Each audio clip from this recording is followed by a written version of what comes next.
melanjutkan pengajian kitab Tanbihul Mukhtarin.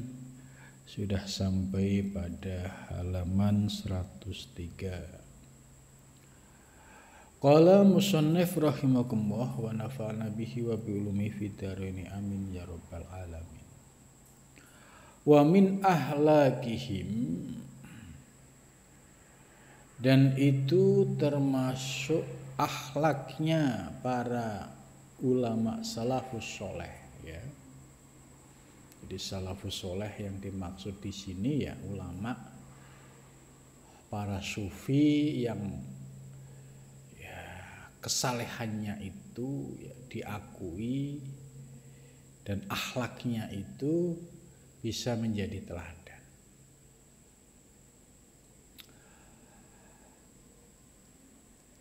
Tamannal mauti, ya, idza khafu ala anfusihim al-wuqu'a fi ma yushitu wa azza wa jalla alaihim.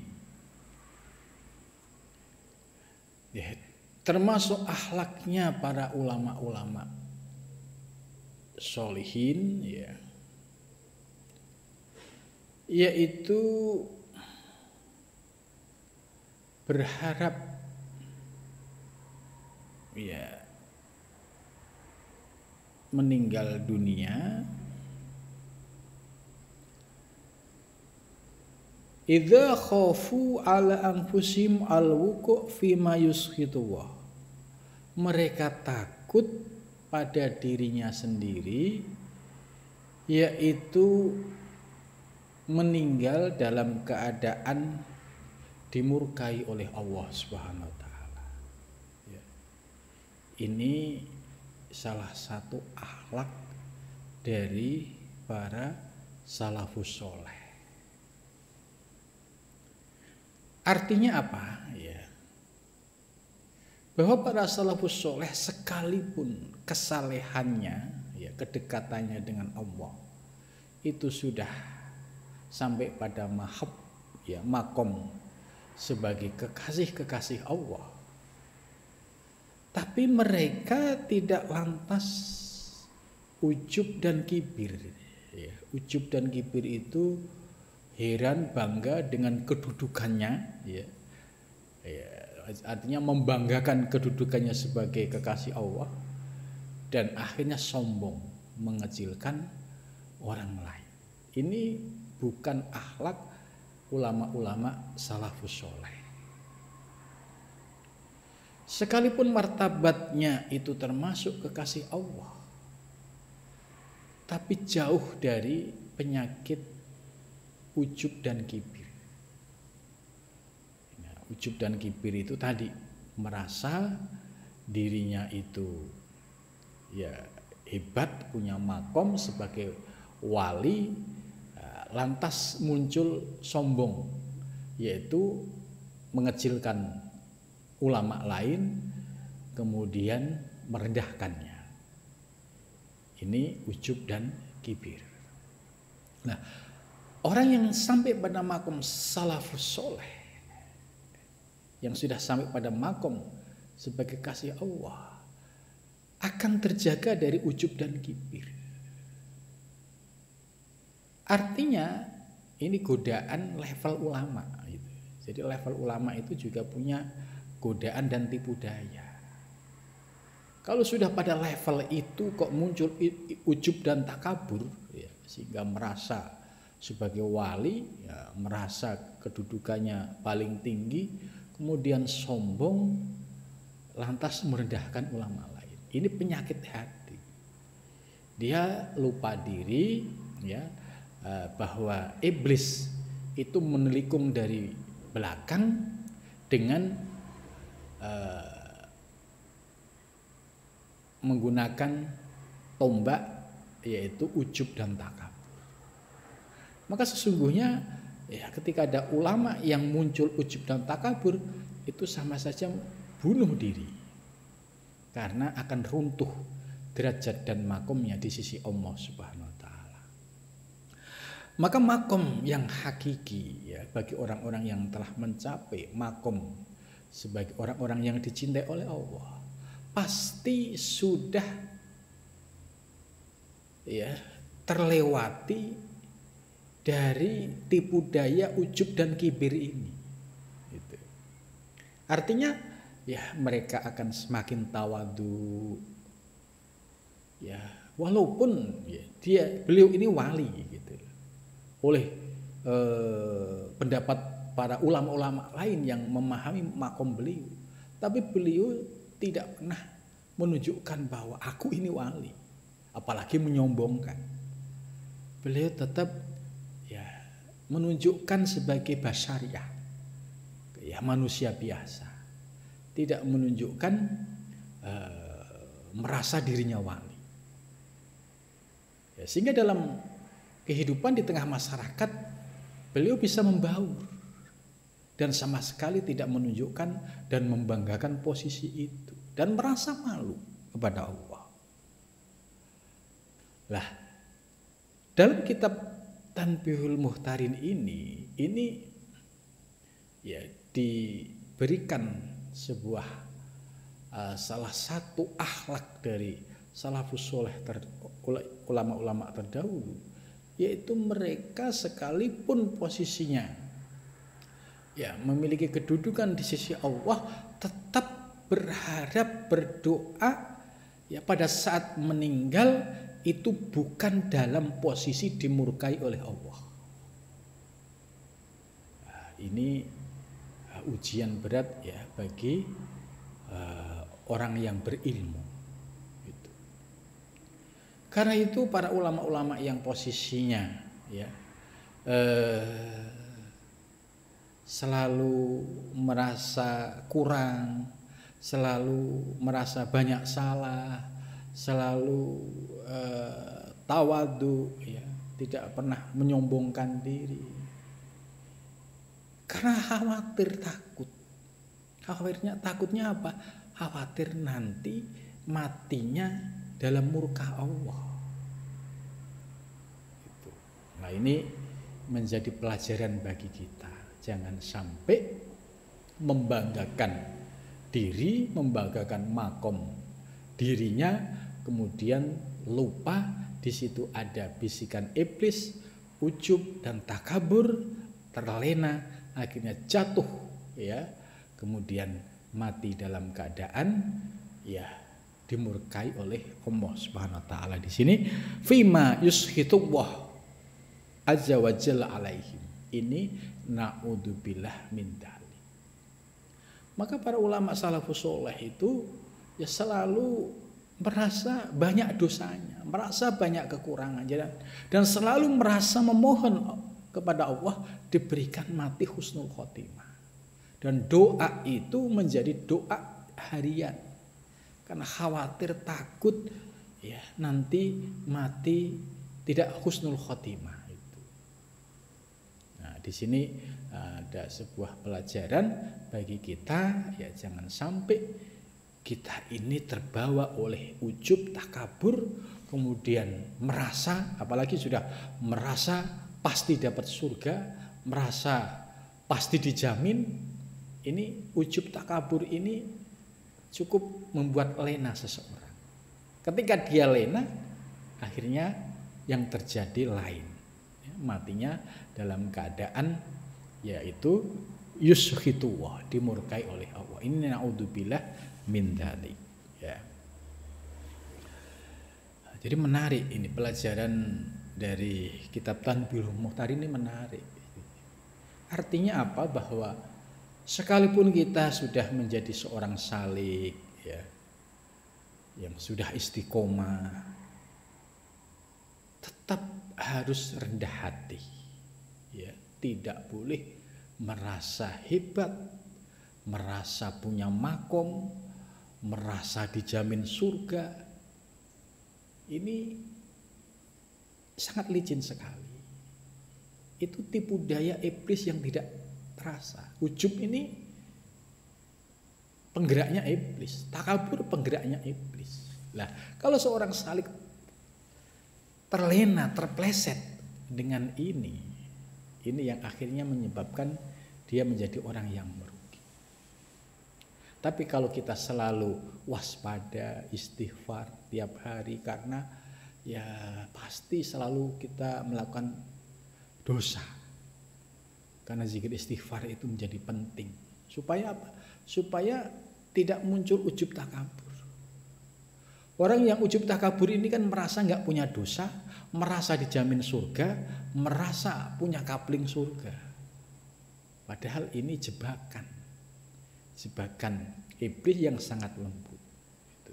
Maka dengan ngaji kitab Tanbihul Muhtarin ini kita disadarkan, oh kalau kalian mau mengikuti akhlak salafus soleh, yaitu dia selalu berharap matinya dalam mati yang mendapatkan ridho Allah, arti husnul khotimah, dan dia sangat takut ya kalau sampai matinya dalam murka Allah. Sehingga dia betul-betul berhati-hati, tidak sombong, ya, tidak kemelindi, merasa punya kapling surga. Ini bahaya.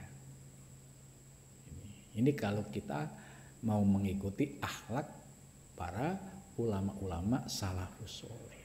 Jadi nggak boleh kemelindi, merasa punya kapling surga, merasa dijamin, tidak boleh. Itu kesalahan yang fatal, sebab ini tipu daya dari iblis yang masuk ke dalam diri kita, merasa diri kita hebat, merasa diri kita punya kapling surga, merasa dijamin, akhirnya lupa diri, lupa ibadah, lupa sholat, akhirnya sombong, udah gak sholat, udah gak ibadah, tambah sombong lagi. Ya ini kan khawatir akhirnya kalau sampai meninggalnya dalam kondisi dimurkai oleh Allah Subhanahu wa taala. Ini naudzubillah min dzalik. Gitu. Wadzalika, dan demikian itu bi amarotin, dengan banyak tanda-tanda. Itu. Jadi ya mu'alif menjelaskan seperti ini ya karena pada zaman itu mu'alif Syekh Abdullah Wasyaroni membaca banyaknya fenomena seperti itu. Ada ulama sombong, merasa ahli surga, merasa akhirnya matinya ternyata tidak seperti itu. Ya, maka kita dengan ngaji kitab ini ya, bisa menjadi waspada, hati-hati, dan selalu rendah hati. Tadharu, nyata, lahum, kepada mereka, bagi mereka, fi anfusihim, bagi dirinya. Ya bermula amarot, tanda-tanda, kal muqaddimati lil ma'asi, seperti melakukan hal-hal yang terkait muqaddimah dalam kemaksiatan. Itu. Merasa punya kapling surga, kemudian meremehkan segala perbuatan maksiat. Itu. Kenapa maksiat? Saya sudah dijamin surga. Nah ini tipu daya ini yang membuat dia terpleset akhirnya. Jadi orang-orang yang menggampangkan ya melakukan muqaddimatul ma'asi, kemudian dia tidak istighfar, tidak minta ampun kepada Allah, kemudian lantas dia bangga bahwa saya ini sudah dijamin masuk surga. Maka orang yang demikian ini orang yang sedang terpleset. Wal qara'in, dan beberapa bukti ma'dudah yang cukup banyak sekali. Minal adillati, dari beberapa dalil, fi mawadi'a, di beberapa tempat. Jadi artinya sudah banyak ya orang yang merasa punya kedudukan, merasa dekat dengan Allah, merasa sebagai wali Allah, kemudian ujub takabur, akhirnya terpleset, ya itu sudah banyak sekali. Yaitu kita diberikan pelajaran dari mu'alif ini supaya kita hati-hati, jangan seperti itu. Wa qad kana, dan sungguh telah ada siapa Abis Al-Ghifari radhiyallahu anhu yaqul. Jadi Abis Al-Ghifari, ya, dia berkata, yaqulu, berkata siapa Abis Al-Ghifari, ayyamat ta'un, yaitu pada saat ta'un. Ta'un itu terjadinya wabah penyakit. Kalau kita masih teringat, ya, wabah corona itu namanya ta'un. Artinya ta'un, wabah itu sudah terjadi, bahkan zaman Nabi sudah ada. Kemudian zaman Andalusia juga pernah terjadi. Indonesia sebelum merdeka juga pernah terjadi. Itu namanya ta'un, wabah. Nah, kita yang hidup di zaman sekarang ini merasakan, ya, tahun 2000, 2001, 2002 itu bagaimana, ya, wabah corona ini termasuk ta'un yang menyebar di seluruh dunia gitu. Ya ta'un, he ta'un, khudni, ambillah aku gitu. Jadi misalnya, he corona, ambillah aku gitu. Salah samarotin, dengan 3 kali. Faqala, maka berkata lahu kepada Abis Al-Ghifari, siapa Ibnu Amin, putra pamannya, lahu kepadanya. Jadi ini Abis Al-Ghifari ini, ya, berkata seperti itu, he ta'un, ya, he corona, ya, bunuhlah saya gitu. Ambillah saya nggak takut gitu. Sampai 3 kali. Kemudian Ibnu Amin, ya, putra pamannya berkata, kaifa taqulu dzalika ya Abis? Kenapa kamu berkata seperti itu? Wa qad sami'tu, dan sungguh aku telah mendengar Rasulullah, yaitu dawuhnya Rasulullah sallallahu alaihi wasallam, la yatamanna, tidak boleh berhadap siapa ahadukum, salah seorang dari kamu, al mauta, mati, fa innahu, maka sesungguhnya yang demikian, ingkitoun, itu memutus, li amalihi, bagi amalnya. Jadi tidak boleh seseorang itu berharap, ya, terjadi sebuah kematian, karena itu akan memutus, ingkito itu memutus usaha dan ikhtiarnya. Nah, terkait dengan ta'un, ya, ini, ya, terjadi di negara kita, termasuk, ya, di sekitar kita itu banyak yang mati dalam kondisi, ya, kena corona ini. Nah, yang tidak diperbolehkan di sini yaitu seolah-olah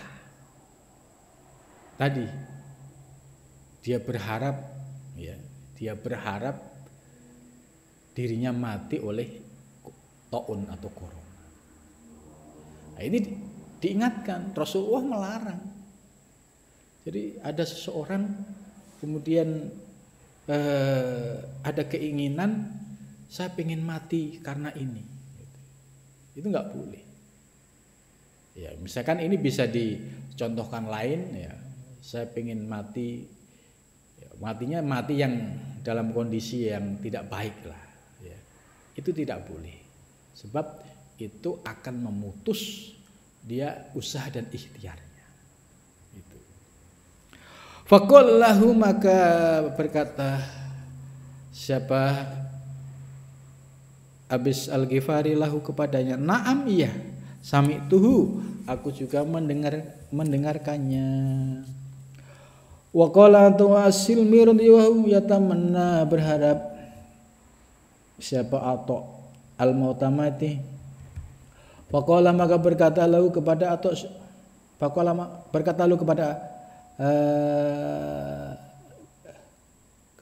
Atha as-Silmi, siapa Athaul Ajraq, yaitu Atha al-Ajraq rahimahullah.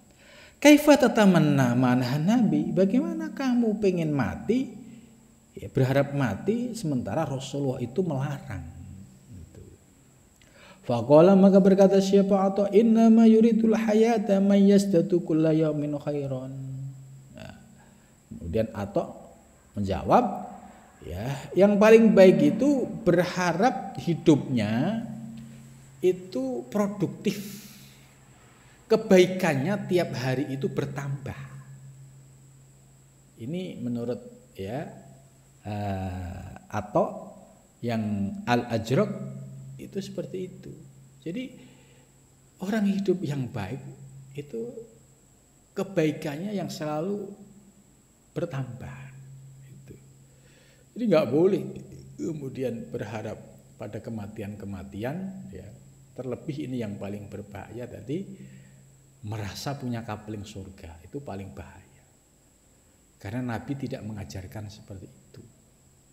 Ya, seluruh umatnya ya disuruh untuk ikhtiar ibadah sebaik-baiknya, karena ajal Allah yang tahu, surga neraka Allah yang tahu. Tidak boleh kemudian sok tahu, apalagi kepedean merasa punya kapling surga. Nah, ini sangat berbahaya. Ditambah lagi karena merasa punya kapling surga, akan terbukti in kita amalihi, dia akan pasif melakukan amal. Ya, suruh sholat, lah ngapain sholat? Wong saya kan kata guru saya dijamin surga, ngapain sholat? Itu. Ini dampaknya. Terus sisi lain, akhirnya ngentengin melakukan maksiat. Kita ditanya, ngapain kamu maksiat? Ya nggak apa-apa lah, kan udah jamin surga. Ya, ini bahayanya orang yang ya kena paham keyakinan yang sesungguhnya ini menyesatkan. Apa yang disampaikan oleh Nabi benar, akan terputus fa'inhu in kita akan terputus silam. Hanya gara-gara ya seolah-olah dijamin surga, kemudian sholat males, ibadah males, kemudian mengandalkan dapat fasilitas tadi, terus nggak mau ibadah. Nabi sama sekali tidak mengajarkan cara yang seperti ini. Semua para sahabat kerja keras untuk memperbaiki diri, untuk beribadah semaksimal mungkin. Jadi tidak ada yang seolah-olah mendapatkan fasilitas. Ya Nabi pernah bersabda, ada beberapa sahabat yang dijamin masuk surga. Tapi bukan berarti para sahabat ini terus GR, terus gak mau sholat, gak mau ngapa-ngapain. Mereka karena teruji kesalehannya. Sehingga Rasulullah menyebut nama itu supaya bisa menjadi teladan kepada yang lain. Dan orang yang disebut Nabi bukan terus GR. Nabi nyebut saya dapat surga, ngapain saya ibadah? Ya, ini yang dikhawatirkan kalau ini terjadi pada zaman sekarang. Klaim-klaim seperti itu, ini sangat berbahaya. Yang jelas akan memakan korban. Korbannya siapa? Korbannya ya orang yang merasa dijamin surga tadi. Ternyata apa? Kosong. Lu kok kosong? Bagaimana mau memastikan surga? Surga itu anugerah Allah. Kemudian dicek amalnya, ternyata amalnya minus. Bagaimana amalnya minus terus berharap surga? Itu. Ini mu'alif memberikan pencerahan kepada kita. Sekalipun kita posisi sebagai salik, tetap hati-hati, waspada, dan terus mawas diri, ya, merasa sebagai hamba yang fakir, hamba yang lemah, hamba yang banyak dosanya, terus tidak melupakan istighfar setiap hari, supaya kita menjadi pribadi yang tawadhu dan selalu kerja keras untuk meningkatkan kualitas ibadahnya. Ini yang ideal, yang sebagaimana dilakukan para ulama salafus soleh. Jadi nggak ada ulama salafus soleh itu yang memberikan garansi kepada murid-muridnya, kamu saya jamin surga. Itu nggak ada ucapan-ucapan seperti itu, karena benar-benar hati-hati, tidak sedetik yang akan tidak tahu, itu menjadi rahasia Allah. Kalau berani menjamin, lah terus kira-kira Anda siapa misalnya? Kok sampai berani menjamin? Padahal itu ranah sebagai prerogatif milik Allah. Dan diyakini itu sebagai minah. Hampir semua ulama salafus soleh ya nggak ada yang berani melakukan klaim-klaim seperti itu. Ya. Kemudian selanjutnya, wa amma misli wa mislika fama yarju bil hayat. Adapun seperti aku dan Anda semua, fama yarju, maka apa yang kamu harap dari hidup ini? Ya, kalau tidak semakin bertambah amal solehnya, terus mau ngapain? Gitu. Karena Allah sudah memberikan ya pilihan. Kalau kamu beramal soleh, ikhlas, ya itu tanda-tanda ya orang-orang yang akan diberikan anugerah balasan oleh Allah, yaitu surga. Ya, kita tugasnya hanya itu, tidak boleh kemudian terjebak pada pemahaman yang seolah-olah ya dijamin surga, padahal dia sendiri dalam posisi mati husnul khotimah atau tidak, itu tidak tahu. Bagaimana wong dirinya jamin matinya suul khotimah atau husnul khotimah, nggak tahu mau menjamin orang lain. Gitu. Ini salafus soleh mengajarkan supaya kita tetap berhati-hati, waspada dan rendah hati. Wa kana Abu Anibah Al-Khulani radhiyallahu anhu yaqulu berkata, kana min sifati ashabi Rasulillah, dan ada termasuk sifat para sahabat Rasulullah sallam, anna liqa Allah, sesungguhnya perjumpaan dengan Allah taala ahabu, lebih dicintai ilaihim kepada mereka minas syahdi, minas syahidi. Jadi para sahabat itu lebih suka berjumpa kepada Allah daripada syahid. Walam yakunu yakhafu auzan minad dunya, walam yakun, dan mereka tidak ada, yakhafu itu takut ya, yaitu auzan, al-auzu al-adamu wasul hal. Jadi mereka tidak berani sembrono kemudian ya merasa dapat kapling surga kemudian sak penake dhewe ibadah males maksiat karena merasa sudah dapat kapling surga. Ini sahabat tidak ada yang walam yakunu yakhafu auzan minad dunya. Jadi mereka takut sembrono ya, melakukan kemaksiatan dengan dalih udah dijamin surga gitu. Itu enggak ada yang seperti itu. Balkanu wasikina, bahkan mereka semakin kuat, semakin kokoh birizkillah, dengan rizki Allah. Wa kanu, dan mereka ada yuhibbuna, mereka mencintai al-mauta, kematian, aksaru, lebih banyak, mimma yuhibbu, dari sesuatu yuhibbu yang mencintai, ahadukum, salah seorang dari kamu, as-sihah. Jadi mereka orientasinya sudah orientasi ke akhirat. Yuhibbunal maut aksar. Jadi orientasinya karena ya optimis ya dengan dia istiqomah beribadah di jalan Allah, itu ada kerinduan untuk liqa Allah, untuk berjumpa dengan Allah itu semakin kuat. Wa kana Ibnu Mubarak,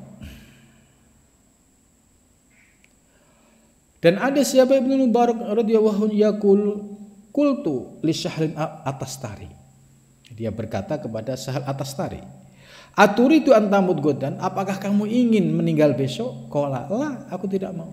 Gitu. Walakin sa'ah, akan tetapi ya sesuai dengan waktu yang telah ditetapkan oleh Allah. Itu. Jadi tidak boleh mendahului takdir. Kalau kita tidak tahu kapan wafat kita. Jadi wafat kita aja kita nggak tahu. Bagaimana memastikan dapat kapling surga? Gitu.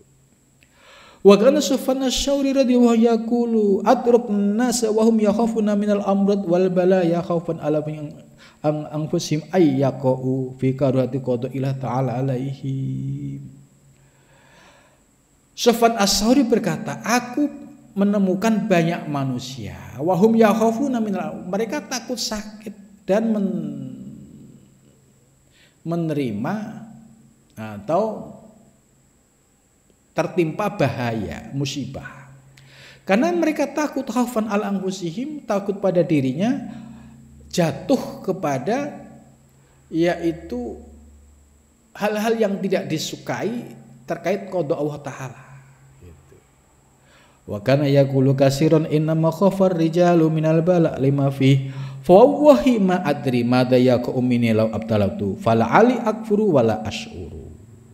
Ya, ini mereka menjelaskan inna ma khafar rijal, akan tetapi ya orang-orang itu takut dari bala.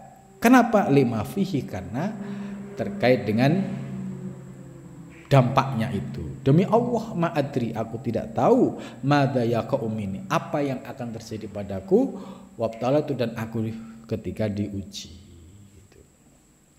Wa kana ridwan yaqulu qala Luqman wa huwa alam bisawab.